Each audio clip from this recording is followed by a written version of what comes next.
Innal hamdalillah nahmaduhu wa nasta'inuhu wa nastaghfiruh wa na'udzu billahi min shururi anfusina wa min sayyiati a'malina may yahdihillahu fala mudilla lahu wa may yudlil fala hadiyalah asyhadu an la ilaha illallah wahdahu la syarikalah wa asyhadu anna muhammadan abduhu wa rasuluh alladzi la nabiyya ba'dahu ma ba'du. Hadirin ikhwatu iman sekalian, alhamdulillah bisa bermuajahah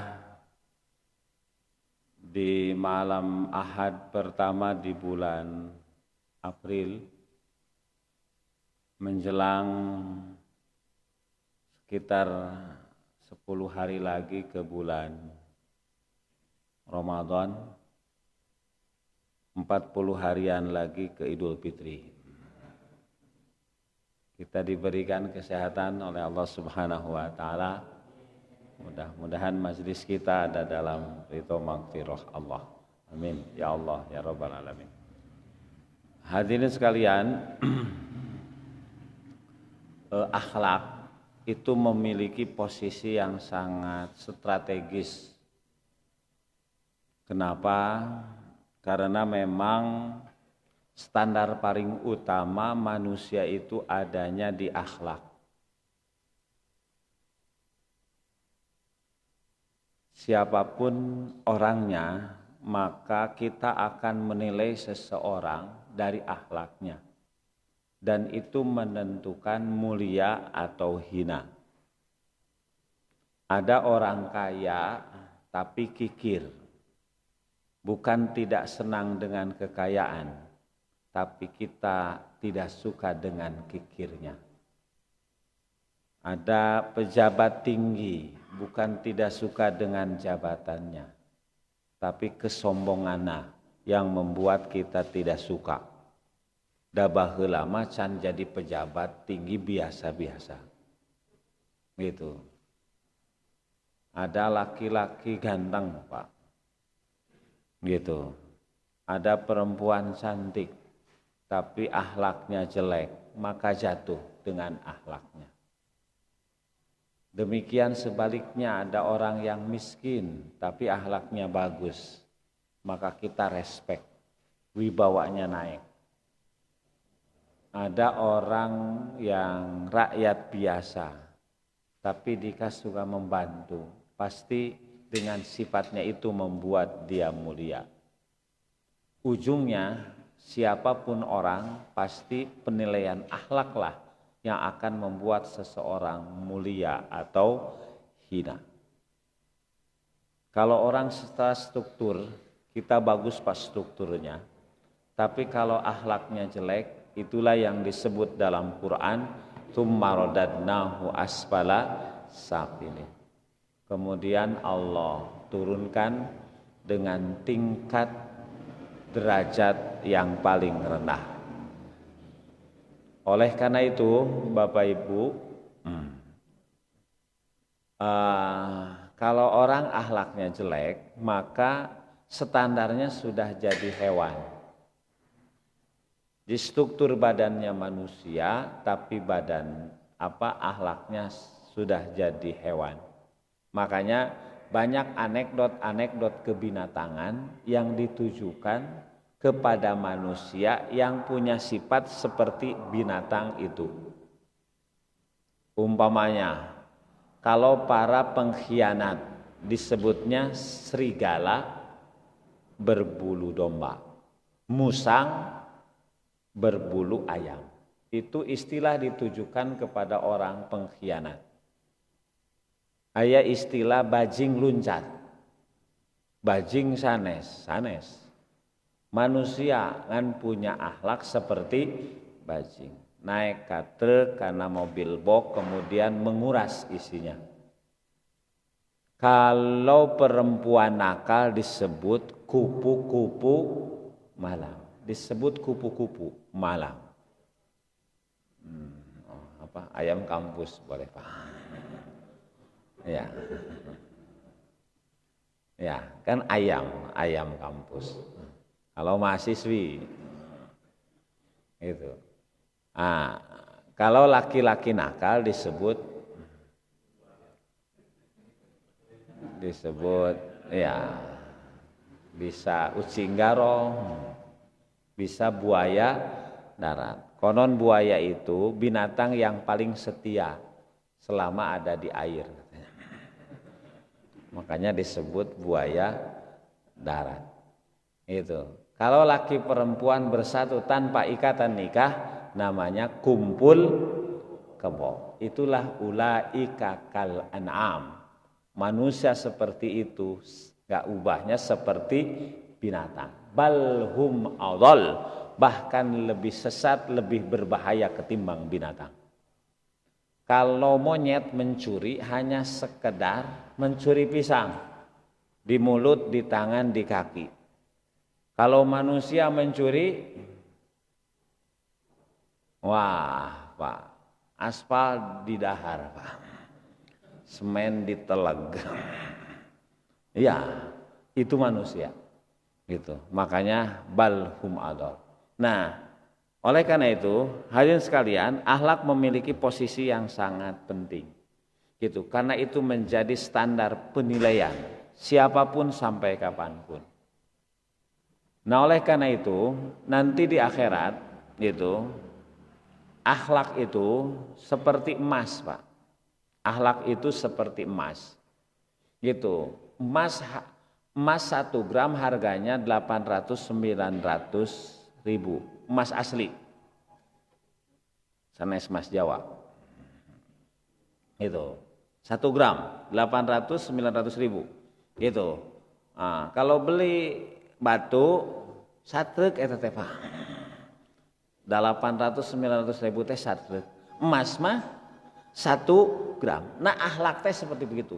Nanti hadirin sekalian, gitu, kalau akhlak disimpan dalam mizan, timbangan amal, itu kecil tapi nilai dan bobotnya besar.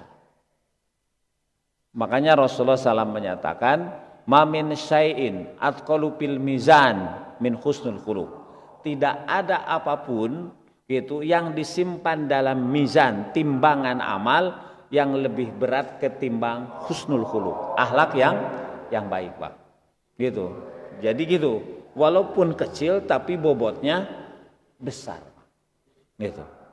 Nah, hadirin sekalian, pembahasan kita berkait dengan akhlak Nabi.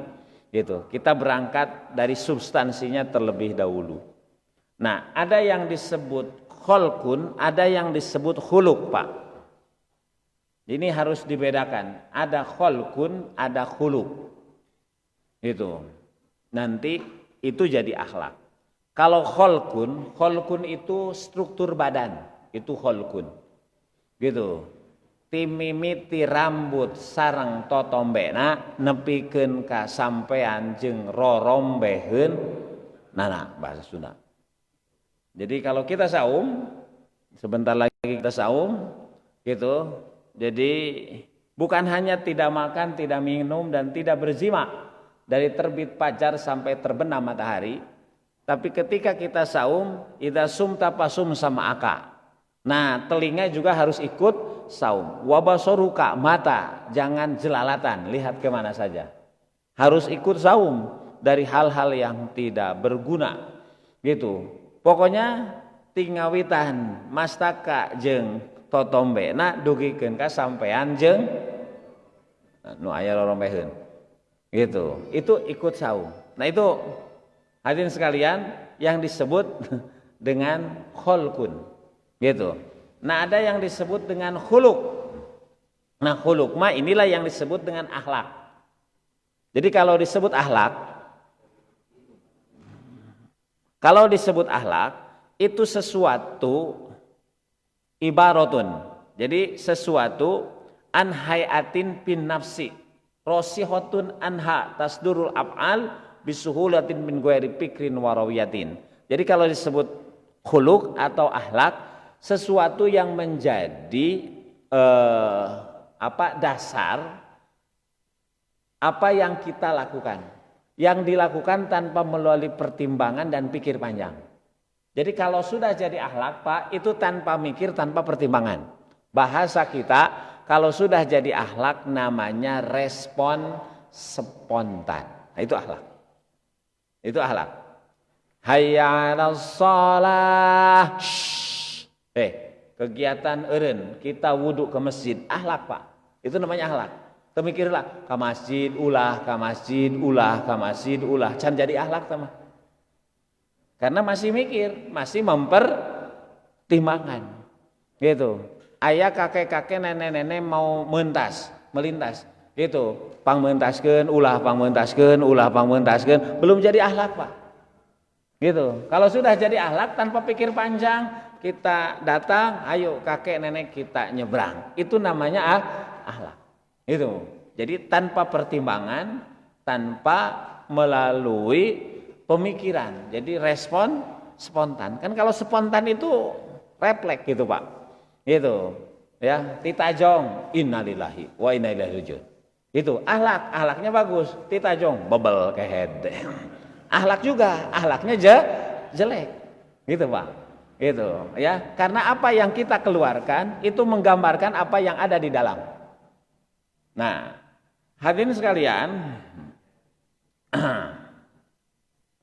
makanya ada doa Pak, ada kholkun, ada khuluq. Ketika kita bercermin, Rasulullah SAW menganjurkan kita untuk berdoa dengan doa Allahumma kama hasanta kholki pahasin khuluq, hasanta kholki pahasin khuluqi.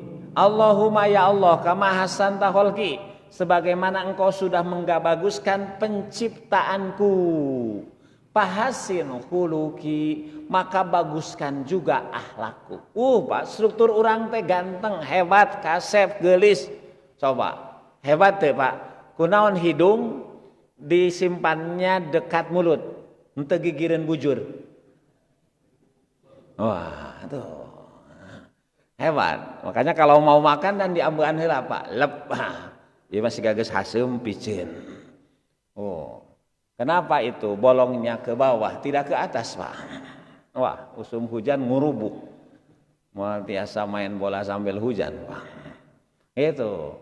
Ya Allahumma kama hasanta kholqi, ya Allah, sebagaimana engkau sudah membaguskan kholqi penciptaan, struktur badan, pahasin khuluqi, baguskan juga akhlak.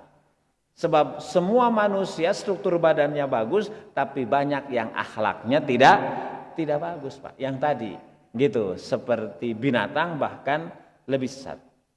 Nah hadirin sekalian, akhlak Nabi kita itu luar biasa.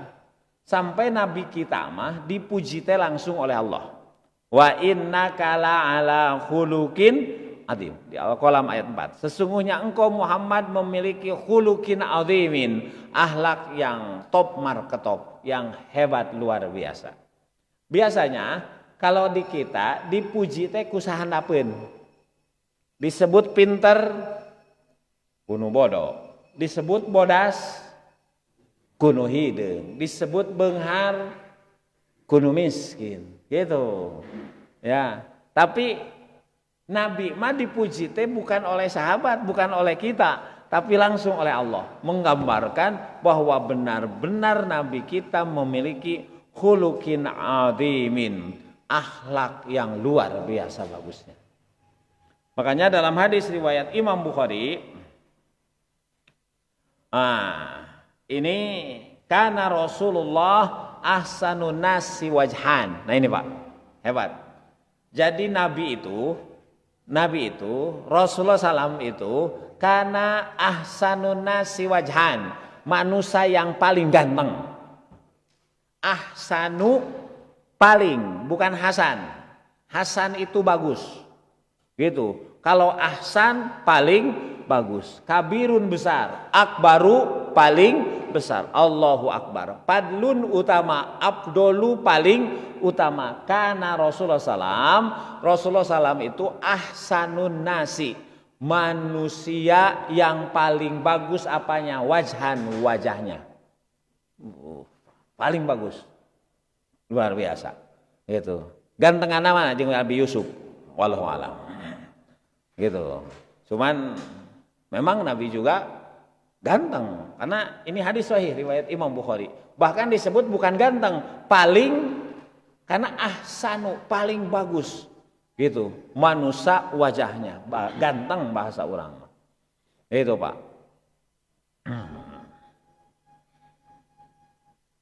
Berarti nu ganteng mah eta nuturkeun Nabi, sunah Nabi. Enggak Pak, kade. Itu. Enggak. Karena ganteng enggak ganteng mah itu mah bukan keinginan, iya kan? Da kahoyong mah urang ge Pak 11 12 jeung Nabi Yusuf, urang nomor 11, nah Nabi Yusuf nomor 12. Gitu kahoyong mah. Makanya urusan wajah mah gitu tidak dapat penilaian. Karena itu bukan hasil request. Gitu, ya. Innallaha la yanzuru ila suwar. Allah tidak memandang manusia dari gambaran fisik, wala ila azam, pada jisim, tidak. Nu mancung keluar, nu mancung ka jero ada bedanya. Itu, kulit hidung, kulit bodas, sawo matang, sawo buruk enggak apa-apa. Gitu, ya. Tidak lebih mulia, gitu. Walakin yang duru ila qulubikum wa amalikum, yang ditilai hati dan ketakwaan amal. Hadirin sekalian, cuman ini sedang menggambarkan struktur badan Nabi. Jadi struktur badan Nabi, wajahnya itu ahsanun nasi wajhan, manusia yang paling ganteng. Tapi wa ahsanuhu hulukon, akhlaknya juga paling mantap. Inilah yang tadi doa, Allahumma kama hasanta khalqi fahasin huluki, bahasa kita bagus lahir batin, lahirnya bagus, batinnya juga bagus.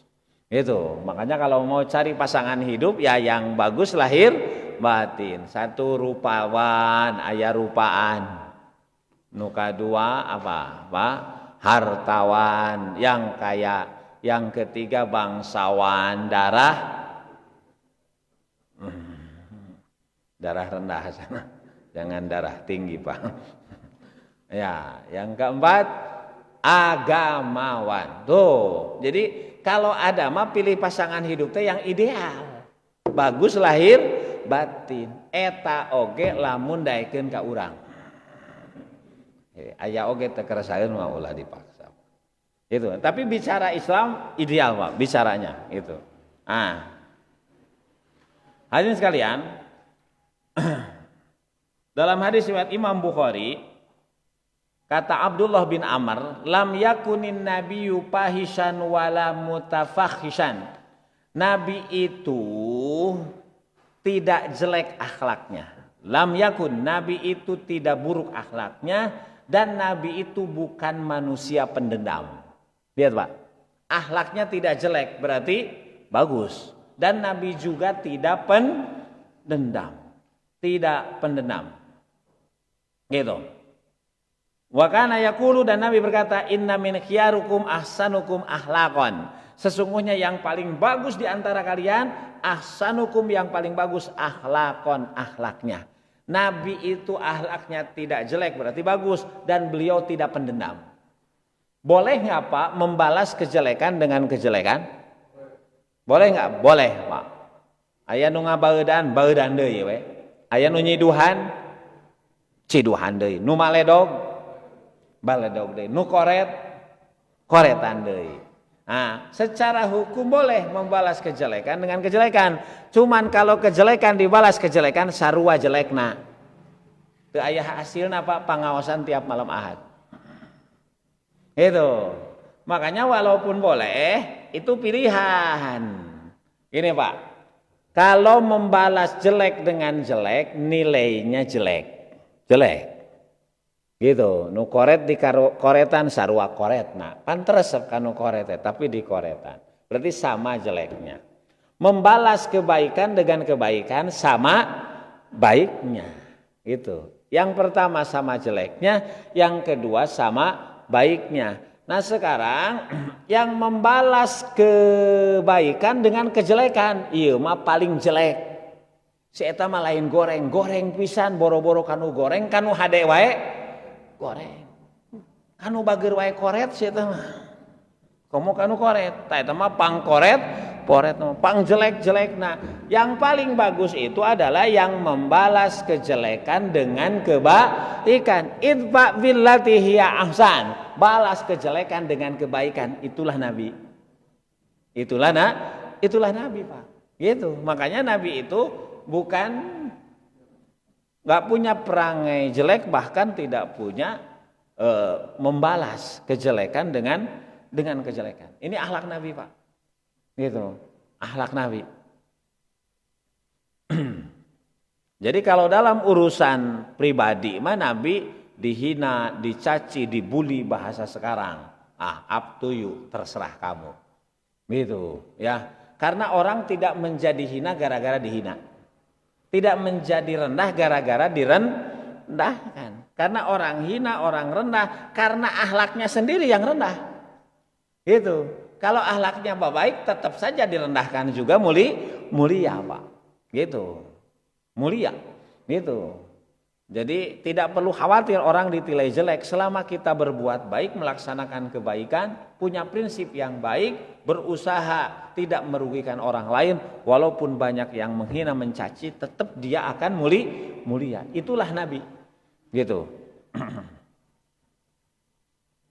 Hadirin sekalian, lihat umpamanya bagaimana bagusnya akhlak Nabi. Gitu. Salah seorang sahabat namanya Anas.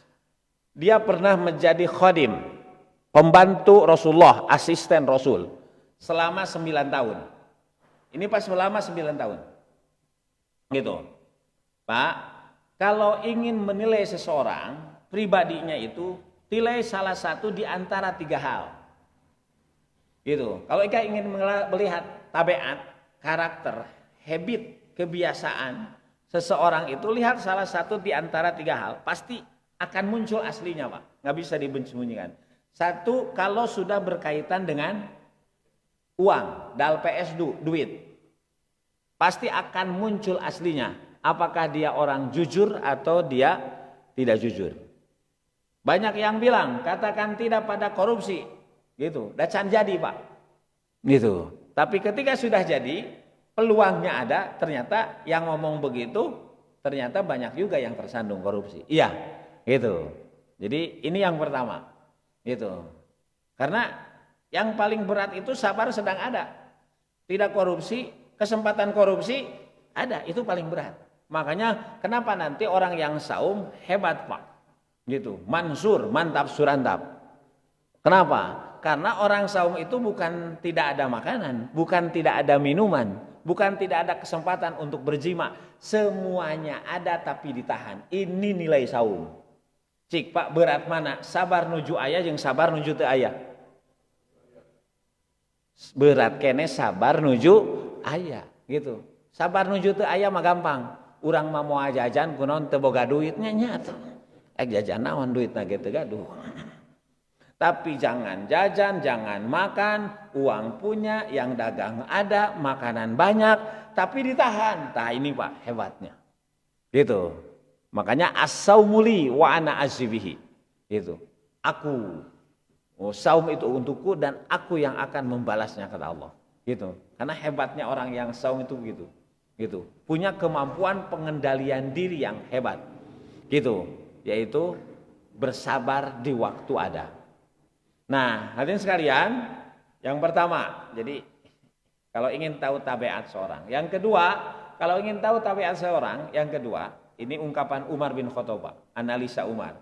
Yang kedua, kalau orang itu jauh di antara orang yang dianggap berwibawa. Anak jauh dari orang tua. Murid jauh dari guru. Bawahan jauh dari atasan. Atasan jauh dari bawahan, sebaliknya. Sama, Pak. Suami jauh dari istri. Istri jauh dari suami. Setiap orang memiliki sifat liar, sifat ingin bebas, yang selama ini terkungkung di hadapan orang-orang yang disebutkan tadi. Gitu. Ketika jauh, sifat aslinya pasti muncul. Makanya lihat orang ketika pariwisata, Pak, aslinya itu pasti muncul. Gitu. Ya, karena sifat liar itu yang selama ini terkungkung. Gitu. Ya, suami jauh dari istri, istri jauh dari suami. Tahan atau mana tahan? Wah, anak jauh dari orang tua, murid jauh dari guru, atau guru jauh dari murid, gitu. Hera, ayah murid, ayah pamajikan, kan itu. Itu Pak, muncul aslinya, gitu. Kalau nggak ada, gitu. Karena punya sifat liar setiap orang. Yang ketiga, nah ini, tabiat seseorang akan muncul, hadirin sekalian, gitu. Kalau kita sering bergaul dengan orang itu, kalau sering, gitu. Makanya kalau sudah suami dan istri itu tidak ada rahasia, gitu. Dalam arti sifat pasti muncul aslinya, gitu. Sifat aslinya muncul. Mungkin waktu sehari 2 hari bertamu yang baik-baik, ngobrol ke langka Pak. Komo ka calon mitohama, gitu. Ayah cak-caknya, gitu. Tara ngobrol. Bahkan naros Pak cenah are di dia Jumatan dinten naon bakatku grogi gitu. Naroskeun Jumatan dinten dia 17 Agustus cenah tanggal sabaraha Agustus. Kayak begitu Pak, karena saking grogi. Itu sebelum jadi Pak, gitu. Disuruh makan saja susah. Ya, karena pertama yang ditampilkan yang bagus-bagus, tapi lama, apalagi bulanan, tahunan, puluhan tahun pasti muncul aslinya. Kenapa? Tidak ada orang yang mampu mempertahankan asli dalam jangka waktu lama. Pasti aslinya muncul. Makanya kenapa milih pemimpin harus yang soleh? Kenapa milih suami istri pasangan harus yang soleh? Ketika ada masalah, kesolehanlah yang akan munculnya Pak. Gitu. Nah, Anas gitu. Ini pernah menjadi asisten pembantu Nabi selama 9 tahun Pak. Bukan 1-2 hari. Kalau suami istri 3 bulan muncul aslinya Pak. Gitu. Makanya malam pertama nggak pernah ada KDRT. Betul tidak? Kapan biasanya terjadi KDRT? Gitu. Itu. Naon KDRT teh? Kurang duit ribut terus gitu. Itu Pak. Itu pasti udah lama Pak. Gitu. Ada masalah, sifat aslinya muncul. Karena dia keras, kasar, istri yang dia cintai, yang asalnya dipuja-puja, dipuji, dikejar-kejar, ternyata ini jadi korban. Kenapa? Aslinya itu muncul. Makanya harus milih yang soleh di sana. Nah, karena masalahnya bukan 1-2 hari. Nah, Anas itu pernah bersama Nabi, membantu Nabi, asisten Nabi selama 9 tahun. Gitu. Pama a'lamuhu qala liqattun lima fa'ata kada wa kada wala aba alayya syai'an qattun. Nabi tidak pernah menegurku, kenapa ente melakukan begini, kenapa melakukan begitu, bahkan dia tidak pernah sekalipun mencelaku. Lihat Pak, gitu. Jadi Nabi ke pembantunya, ke asistennya nggak pernah gitu ngajejeleh bahasa urang mah, ngabuli, mencela, apalagi memarahi lak-lak dasar. Kenapa? Urusan rumah tangga, urusan kehidupan begitu bukan urusan prinsip biasa Pak. Nah gitu mah. Urusan biasa. Kita mah urusan biasa dianggap luar. Nah itu emosi turun itu kan gitu, karena dianggap urusan luar biasa. Urusan istri kopi dicampur ku uyah. Mana ada suami gitu. Ya, urusan begitu mah, urusan hanya pakai senyum gitu ya. Gitu, enggak perlu rak-rak dasar. Lihat, selama 9 tahun enggak pernah Nabi menegur, kenapa ente melakukan begini, kenapa begitu, bahkan mencela enggak pernah. Jadi biasa saja, Pak, luar biasa. Ini berarti benar akhlak Nabi, karena orang yang hidup lama dengan Nabi ternyata enggak pernah berbuat gitu yang menyakitkan. Ini Pak, palingan Allah menyebut laqad kana lakum fi rasulillahi uswatun hasanah. Sungguh ada dalam dirimu wahai Nabi fi Rasulillah, dalam diri Rasulullah uswatun hasanah, contoh yang bagus. Nah, hadirin sekalian, ini Pak, tanpa agama, hadirin sekalian, tanpa agama Setiap orang mungkin bisa membedakan antara baik yang jelek. Bahwa mencuri jelek, jujur amanat itu bagus. Tanpa agama orang bisa membedakan bahwa berbohong jelek, tidak bohong bagus, ya kan? Membantu bagus, tidak mau membantu egois jelek, gitu. Tapi tanpa agama orang tidak akan sampai pada puncak kesempurnaan akhlak. Itulah misi besar Nabi diutus kepada kita, bu'itsu liutammima makarimal akhlak. Aku diutus untuk menyempurnakan. Bahasanya menyempurnakan, Pak. Gitu. Kalau kita wudu, gitu. Wudu itu kan harus sempurna. Kalau wudu tangan sampai sikut, sikut ada garis ya Pak ya. Itu belum sempurna. Gitu. Sempurnanya lebihkan 1-2 cm. Gitu. Itu baru namanya sempurna. Rasulullah pernah melihat ada sahabat berwudu, kalau kaki berwudu itu harus sampai mata kaki, memuncangan. Gitu. Sempurnanya lebihkan 1-2 cm. Kalau melebihkannya sampai tuur namanya israf, berlebihan. Gitu. Nah, ini lebihkan. Ada sahabat yang berwudu, ternyata di mata kakinya sebesar jarum tidak terbasuh. Kata Rasulullah, wailun lil aqabi minan nar. Bahwa mumuncangan eta mah mata kaki itu wail, akan celaka, wail. Jadi jangan dianggap wail itu yang sholat. Yang wudu nggak benar juga ancamannya wail.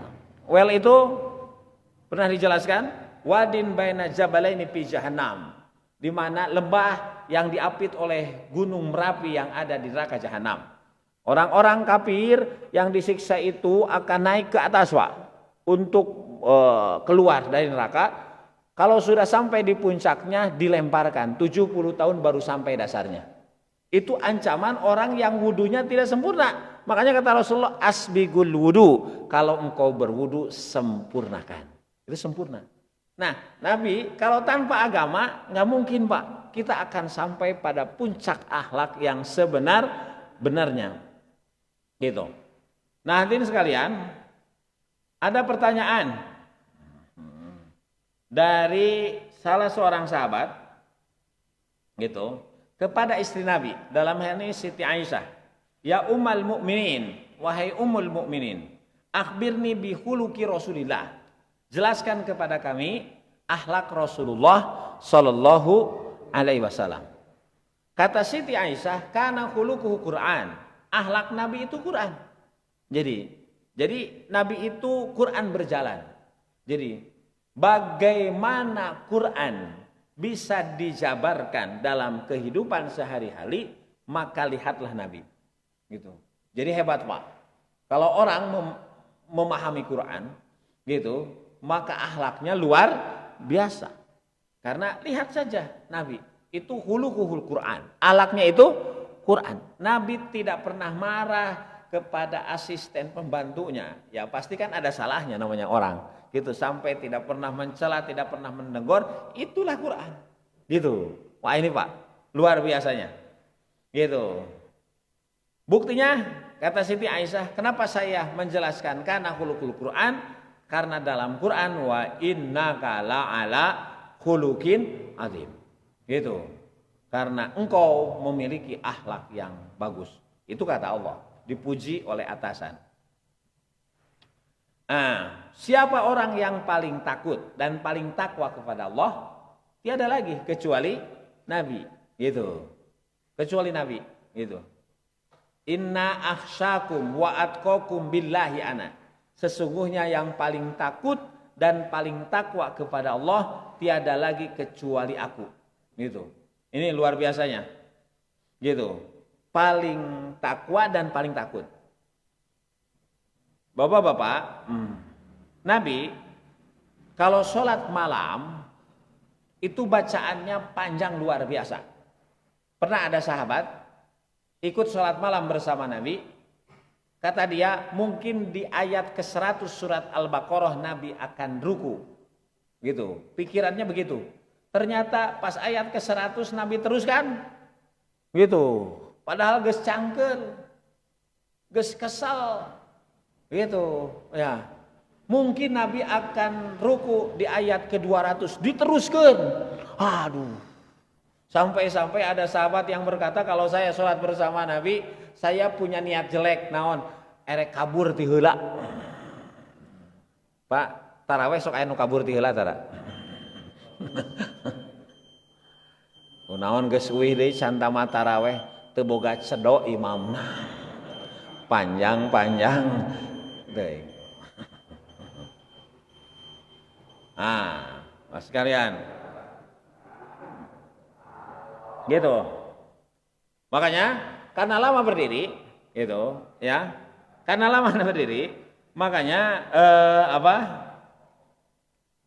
kaki Nabi itu bengkak-bengkak, Pak. Coba, sarokaat lebih dari 200, bahkan satu surat Al-Baqarah. Urang ge surat gitu. Kulhu kan sami sasurat no. Gitu. Wah, Pak, bahkan pernah lebih dari itu. Coba, berapa lama itu berdiri? Ya, gitu. Makanya bengkak-bengkak. Nah, kata Siti Aisyah, gitu. Nabi, bahwa dirimu sudah dijamin masuk surga. Dirimu dosamu sudah diampuni. Mata qaddama wa mata akhar. Baik yang sudah lalu maupun yang akan datang. Kenapa begitu rajin sholat malam? Bahkan dengan bacaan yang sangat panjang sampai kakimu bengkak-bengkak. Maka jawaban Nabi, afalam akuna abdan syakura. Apakah engkau nggak suka? Aku termasuk hamba Allah yang paling bersyukur. Pak, coba Pak, kalau kita sudah dijamin masuk surga, sudah dijamin diampuni dosa, gitu, sholat keneh moal. Jangan bicara tahajud, sholat keneh moal. Ke masjid moal, Pak. Nggak ada jaminan pun kita mah tenang. Padahal tidak ada jaminan. Itulah Nabi. Lihat akhlak kepada Allahnya luar biasa, gitu kan? Ini akhlak kepada Allah, Pak. Kan kita tadi diciptakan oleh siapa? Oleh Allah. Tinggal di bumi siapa? Di bumi Allah, di bumi mertua, di bumi Allah, Pak. Gitu. Di rizkian kusaha Allah, yang menurunkan hujan Allah, yang memberikan napas nih kenikmatan yang kita tidak anggap nikmat kecuali baru pas sesak napas terasa. Allah, Pak. Yang memberi rizki Allah, semuanya Allah. Itu kenapa engkau tidak bersyukur kepada Allah? Itu. Sampai Bapak sekalian, lihat Nabi, ya ayyuhan nasu, kata Nabi, wahai manusia, tubu ilallahi, kalian bertobat kepada Allah, wastaghfiruh, dan istighfar, fa inni atubu fil yaumi mi'ata marrah. Aku bertobat kepada Allah sehari semalam 100 kali. Nabi dijamin masuk surga, sudah diampuni dosa, tidak kurang 100 kali istighfar. Kalau kita sudah diampuni dosa, istighfar mau apa? Nah, ini Pak, luar biasanya Nabi. Akhlak kepada Allah. Kalau akhlak kepada orang tua, akhlak kepada orang tua tidak ada penjelasan khusus. Kenapa? Karena Nabi ditinggalkan oleh bapaknya ketika beliau masih dikandung. Ditinggalkan oleh ibunya ketika beliau usia 6 tahun. Jadi tidak pernah berinteraksi dengan orang tua. Tapi kita yakin, seyakin-yakinnya kalau Nabi hidup sampai dewasa orang tuanya ada, beliaulah anak yang paling berbakti kepada orang tua. Satu lagi saja Pak, satu lagi, akhlak Nabi kepada istri-istrinya. Nah, mun aya si ibu rame, untung teu aya. Kata Rasulullah, khairukum li ahlihi, sebaik-baiknya kalian adalah suami yang paling baik memperlakukan istrinya, keluarganya. Wa ana khairukum li ahli, akulah suami yang paling bagus memperlakukan istri. Gitu. Akulah yang paling bagus memperlakukan istri. Bukti, Nabi paling bagus memperlakukan istri. Kita tahu bahwa Nabi kalau menyebut istrinya tidak dengan pakai nama, tapi sebutan-sebutan yang memanjakan. Karena itulah keinginan perempuan. Itu. Ya. Ingin perempuan kan ingin dimanjakan. Itu kan orang sok hoream Pak. Baheula wah geus lami mah haroream. Gitu. Nabi mah begitu. Itu. Yang kedua, lihat. Ada pertanyaan, maka Rasulullah yasna'u fi ahlihi. Apa yang dilakukan Rasul kalau Rasul ada di rumah bersama istri, bersama keluarganya? Karena fi mihnati ahlihi. Rasul senantiasa membantu meringankan pekerjaan istri. Membantu meringankan pekerjaan istri. Hebat, Pak. Kalau di kita mah dengan istri suami teh hitung-hitungan, makanya ribut. Eta mah bagian mama. Akhirnya cek mama eta ge bagian bapak. Oh, Pak. Jadi matematiknya terlalu pintar jadi begitu. Jadi ini sesuai job desk. Iya, memang ada begitunya, Pak. Gitu. Tapi kalau ada waktu luang, Nabi tidak begitu. Nabi membantu pekerjaan istri, berarti sok kukumba, sok gegero, sok ngepel, bahkan Nabi juga suka ke pasar gitu. Itulah laki-laki suami siaga, siap antar jaga. Itu, Pak. Hebat. Gitu. So, tanya istri, kalau punya suami begitu, suka tidak? Suka. Nya urang nu teu suka. Nah, sekarang bagaimana kalau istri membantu meringankan tugas suami? Suka tidak, Pak? Suka. Kan gitu. Makanya suami istri mestinya jangan hitungan. Bagusnya kan suami istri mah saling mengalah. Gitu. Cek bapak teh hampura mama, bilih salami dipihukum ku bapak. Bapak teh loba kurangna. Cek bapak teh ka mamah, cek mamah teh nya da. Pasti bapak mau aja diteruskan. Kalah ngambek. Mestinya diam ibunya. Henteu. Maaf, cek ibu teh henteu cenah bapak mah. Ih, alhamdulillah mamah mah bungah dipihukum ku bapak teh. Justru mamah nu mentah hampura bisi mamah seueur kakuranganana. Duanana merendah istighfar, Pak. Harmonis moal. Harmonis. Papangantenna deui. Yang jadi ribut itu duanana merasa paling berjasa. Makanya kenapa, Pak?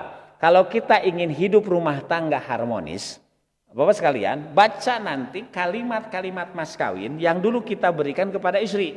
Kalimat mas kawin dalam Quran itu pelajaran dalam berumah tangga. Salah satunya mas kawin itu disebut dalam Al-Quran dengan kalimat nihlah. Nihlah itu ikhlas. Ikhlas itu berarti jangan pernah merasa paling berjasa. Lamun salakina teu model ieu mah keluarga urang teh geus hancur lebur. Cek bapak teh, cek ibu teh pret. Hampur lebur, hancur lebur 70. Duit balanja kurang. Gawe tara di imah. Ya, Pak, lamun pamajikan anak teu siga mamah mah tuh malikah keluarga. Kenapa? Karena itu, Pak, tidak nihlah. Akhirnya tidak menjadi saling menghargai, Pak. Turut Rasulullah. Rasulullah nggak pernah terlalu hitungan. Gitu. Istri sedang sibuk, bapak makan HP, WA terus kieu. Da bagian mamah itu. Akhirnya ya istri merasa paling dibujangkan. Tak eta gitu. Tidak tidak saling pengertian. Tapi, ini Pak, terakhir Pak. Ketika membantu istrinya dengan sibuk dengan khusyuk, fa idza hadaratis salat kharaja ila salat. Ketika datang adzan keluar ke masjid. Jadi Nabi, Pak, kalau datang waktu salat sedang apapun ditinggalkan seperti tidak kenal dengan istrinya. Gitu. Urang mah kalau lagi kerja ada datang adzan pameng. Pak pameng. Tah nu nyelakakeun teh pameng. Ka pameng. Nabi mah keluar, bahkan kalau dengan sahabatnya seperti enggak kenal. Dengan istrinya seperti orang lain saja. Tinggalkan saja udah. Gitu hebat. Jadi akhlak kepada Allah luar biasa. Akhlak kepada manusia termasuk istrinya luar biasa. Tapi pada saat datang panggilan Allah sekarang mau urusan dengan Allah dulu. Gitu Pak. Gitu. Inilah kenapa Nabi kita disebut laqad kana lakum fi Rasulillah uswatun hasanah. Bapak-bapak sekalian, termasuk di bulan Ramadan itu karena Rasulullah azwadan nas. Rasul kalau datang bulan Ramadan Rasul itu manusia paling dermawan. Wa kana azwadu fi Ramadan. Kalau datang bulan Ramadan menjadi manusia paling dermawan. Sudah dermawan sehari-harinya juga datang Ramadan jadi lebih dermawan. Makanya bulan Ramadan mah nu koret jadi bager, nu bager jadi maunya jadi koret. Jadi bager pisan. Itulah Nabi. Artinya datang Ramadan frekuensi keimanan dan amal soleh semakin meningkat. Hadirin yang dimuliakan Allah, demikian yang bisa disampaikan. Mudah-mudahan sedikit kita sampaikan tentang akhlak Rasul menjadi pedoman bagi kita sekalian untuk bisa mengikuti. Karena kita adalah umat Nabi Muhammad Sallallahu Alaihi Wasallam dan ingin dapat syafaat dari beliau, maka tidak ada lagi jalan kecuali kita menjadikan beliau sebagai uswah dalam kehidupan kita. Aku qouli hadza wa astaghfirullah li wa lakum. Rabbana atina fid dunya hasanah wa fil akhirati hasanah wa qina adzabannar. Wassalamualaikum warahmatullahi wabarakatuh.